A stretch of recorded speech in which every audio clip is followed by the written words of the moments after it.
첫째 일기와 난중일기는 어떤 차이가 있는 것일까요?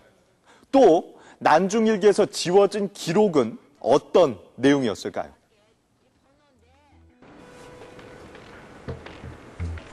정조대 편찬된 이충무공 전서. 이순신이 죽은 지 거의 200년 후에 만들어진 이순신의 유고 전집이다. 바로 이 책에 난중일기가 실려 있다. 난중일기는 이순신의 친필 일기 중 일부를 발췌하고 편집해서 만든 것이다. 그런데 이순신의 친필일기 원문을 보면 난중일기와는 적지 않은 차이가 있음을 알 수 있다. 이 부분인데, 요거 부분을 이제 충무공 전서와 비교를 해보면은, 여기에 보면 이제 대략 생략이 된 부분들이 있습니다. 초고본에는 있는데, 요 부분이 이제 충무공 전서에는 없다는 말씀인데요. 숫자로 돼 있고. 난중일기에는 이순신의 여인인 여진에 관한 기록이나 이순신의 인간적이고 감성적인 모습들은 모두 빠져 있다. 월색이 열연하야. 이순신의 영웅적인 면모만 부각시키려 했기 때문이다. 그 전서본을 간행할 때 좀 가족사적이고 좀 그 개인적이고 주변적인 그런 여인 관계라든지 그런 부분에 있어서는 좀 이렇게 간간히 누락이 된 부분들이 있는데 거기에 대해서는 이게 의도적으로 삭제를 한 게 아닌가라는 그런 주장도 있습니다. 이순신은 과연 어떤 사람이었을까? 적어도 외형적으로는 우리가 상상하는 용맹한 장수의 모습과는 많이 달랐다. 오히려 단아한 선비의 모습과 같았다고 한다.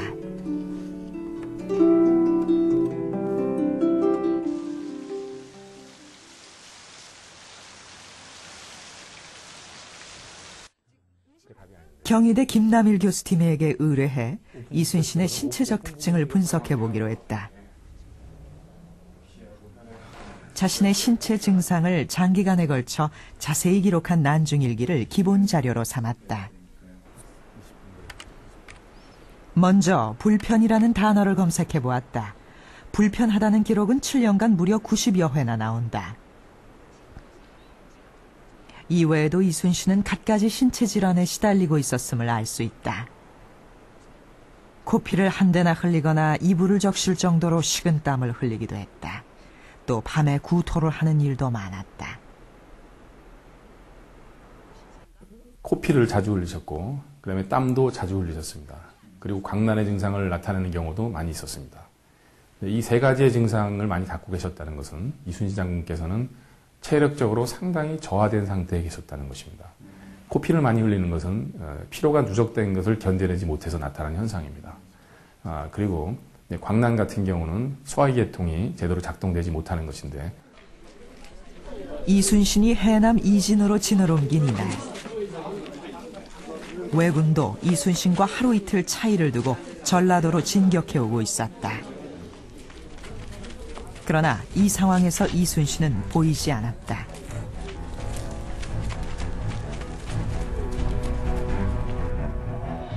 (8월 20일) 맑음. 장사로 진을 옮겼는데 이날 몸이 몹시 불편하여 음식도 먹지 않고 알았다. 구토와 설사를 반복하는 광란은 이순신이 평생 앓던 고질병 중에 하나였다. 21일 맑음. 새벽 2시경에 광란이 일어났다. 소주를 마셔 치료하려 했다가 그만 인사불성이 되어 거의 깨어나지 못할 뻔했다. 토하기를 10여 차례 하고 밤새도록 괴로워했다. 22일 맑음. 광란으로 인사불성이 되었다. 용변도 보지 못했다. 이순신은 무려 4일 동안을 광란에 시달렸다. 겨우 회복되긴 했지만 고통은 여전했다.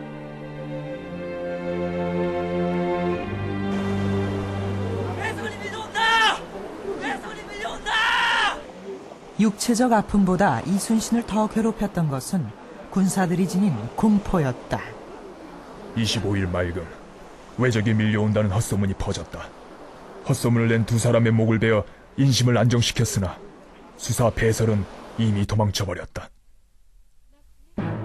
당시 조선 수군은 극도의 두려움에 떨고 있었다.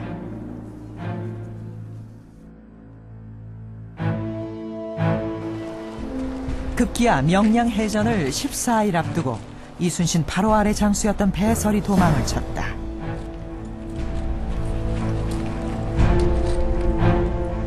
(9월 2일) 맑음, 이날 새벽에 배설이 도망쳤다.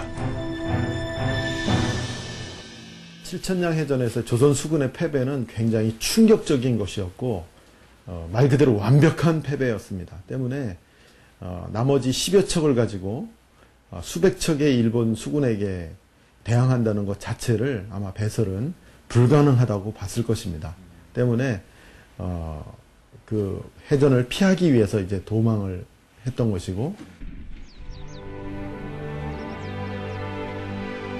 공포를 이겨내지 못하던 군사들 앞에서 이순신은 어떤 선택을 했을까?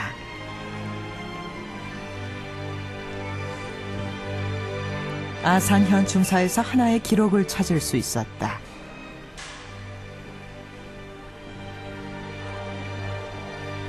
이순신이 무인의 기상을 가다듬기 위해 방에 걸어두고 보았다는 한 자루의 칼.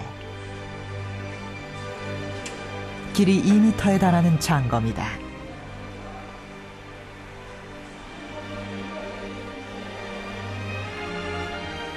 이 장검에 이순신은 직접 글을 새겨 넣었다.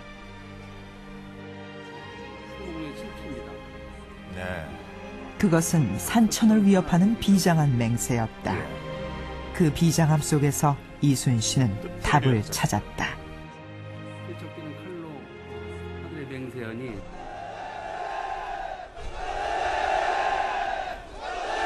명량해전을 하루 앞두고 이순신은 군사들을 불러 모아 마지막 연설을 한다.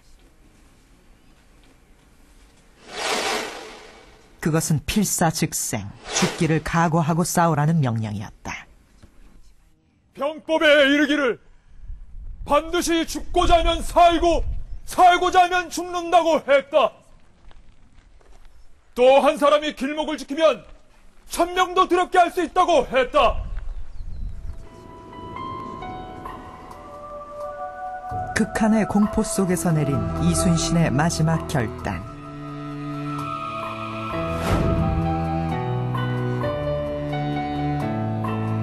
마침내 이순신에게 다시 전쟁이 다가오고 있었다.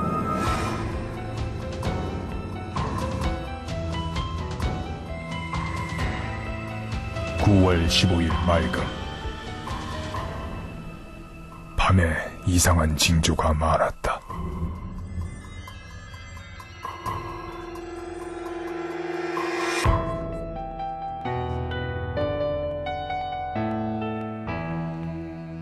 명량해전을 하루 앞둔 9월 15일, 조선 수군 진영엔 이루 말할 수 없는 긴장이 감돌고 있었습니다. 한산도에서 전라도 해역 끝자락까지 밀려난 조선 군대는 이제 더 이상 물러설 곳도 없었습니다. 그야말로 살기 위해 죽음을 각오해야만 했던 비장한 결의. 이순신은 마침내 12척의 배를 이끌고 왜군과의 결전지를 향해 나가기 시작했습니다. 벼랑 끝에 몰린 이순신이 택한 곳은 명량해협이었다. 폭이 좁은